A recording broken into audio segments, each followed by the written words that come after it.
This is the video for the self-signaling video project by Jayna Lee and Ashley Lee, and the topic we chose is the adrenaline signaling pathway. Enjoy!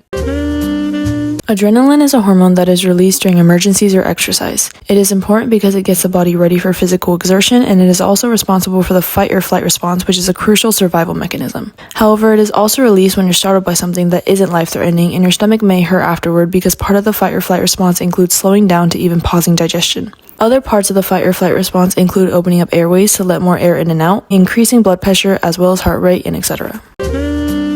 Adrenaline is a hydrophilic signaling molecule released by the adrenal gland, and it is transported throughout the body by endocrine signaling, aka via the circulatory system. As mentioned earlier, adrenaline stimulates responses in many organs of the body. This is because there are target cells located in many organs of the body, and all of these target cells have receptor proteins that adrenaline can bind to, but different cells of different organs respond differently. For example, when the heart cells bind to adrenaline, the heart's activity increases, which allows it to pump more blood, and when adrenaline binds to lung cells, the lung relaxes, thus allowing more airflow. In this video, we are going to be focusing on how the adrenaline signal pathway affects the heart.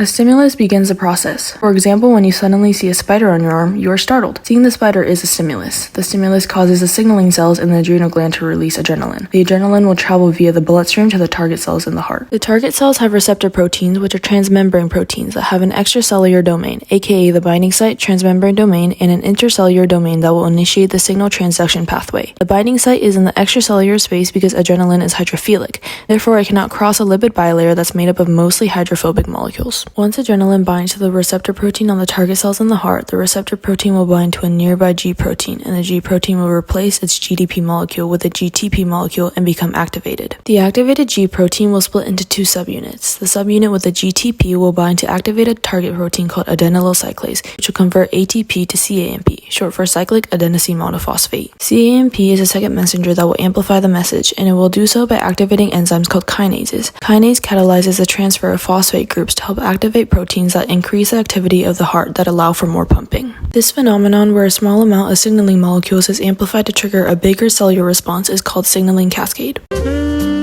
Now the heart is pumping more strongly, you are still scared, but you eventually brushed off the spider. The termination of the signaling pathway begins when adrenaline dissociates from its receptor. The GTP on the G protein will lose a phosphate group and become GDP, and the G protein will go back to being inactive. The inactive G protein will then dissociate from adenylyl cyclase, who then will stop producing CAMP. The remaining CAMP will be converted to AMP by the enzyme in the cell, and AMP can't activate kinase, which then can't activate the protein needed for the heart to pump stronger, and thus the response will eventually die out. All of these steps happen in the span of about 5 seconds from seeing the spider to brushing it off. The effect of adrenaline is very fast and short-lived, which is a common characteristic of hydrophilic signaling molecules. The rapid nature of the signaling pathway allows organisms to quickly respond to changes in the environment.